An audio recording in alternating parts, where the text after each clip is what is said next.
இன்றே டவுன்லோட் செய்து உங்கள் ஃபேவரட் ஷோக்களை என்ஜாய் பண்ணுங்க. அத்தை கண்டிப்பா பணம் தருவாங்கன்னு நினைச்சு நம்பிக்கையோட போனேன். அவங்களும் கவுத்துட்டாங்களே. கடவுளே, நான் இப்போ என்ன பண்ணுவேன்? எப்படியாவது எனக்கு ஒரு நல்ல வழியை காட்ட மாட்டியா? Hi fire.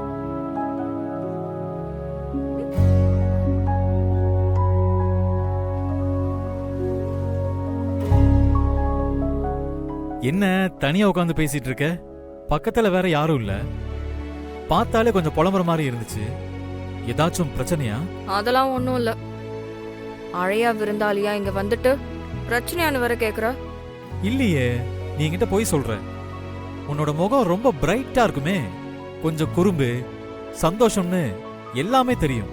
பெரிய கண்ணாடி இவரு. அடுத்தவங்க முகத்தை பார்த்தே கண்டுபிடிச்சிருவாராம். அப்ப என்ன விஷயம்னு சொல்ல மாட்டேன், அப்படிதானே? அது ஒரு சின்ன பிரச்சனை.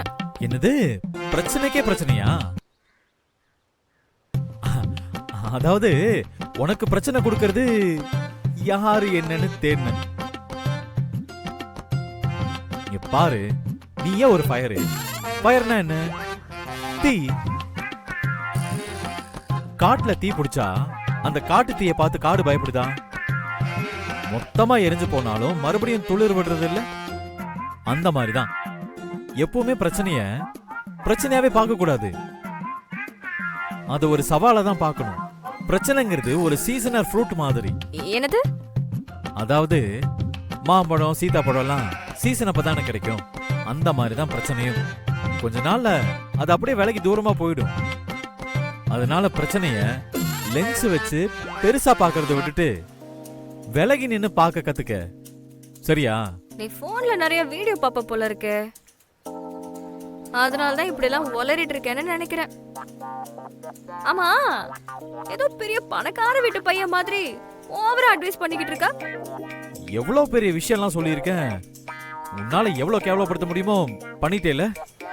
டிரைவர் தம்பி, உன் ரேஞ்சுக்கு நீ பேசினா சரின்னு நானும் ஏத்துப்பேன். இங்க பாரு, உன் பிரச்சனை என்னன்னு சொன்னா என்னால முடிஞ்ச உதவியே செய்வேன்.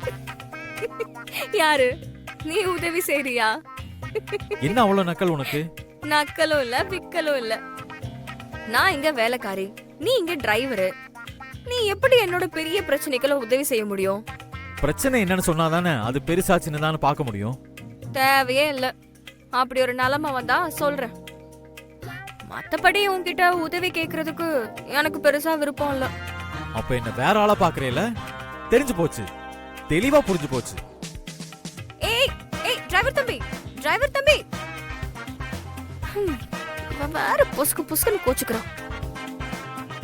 இந்த டிரைவருக்கு எவ்வளவு சம்பளம்னு தெரியல. அவனோட ஃபேமிலிக்கு வேற காசு அனுப்பணும். அவன்கிட்ட போய் காசு கேட்டு அவனால கொடுக்க முடியலன்னு வருத்தப்பட்டா எனக்கு கஷ்டமா இருக்கும்ல.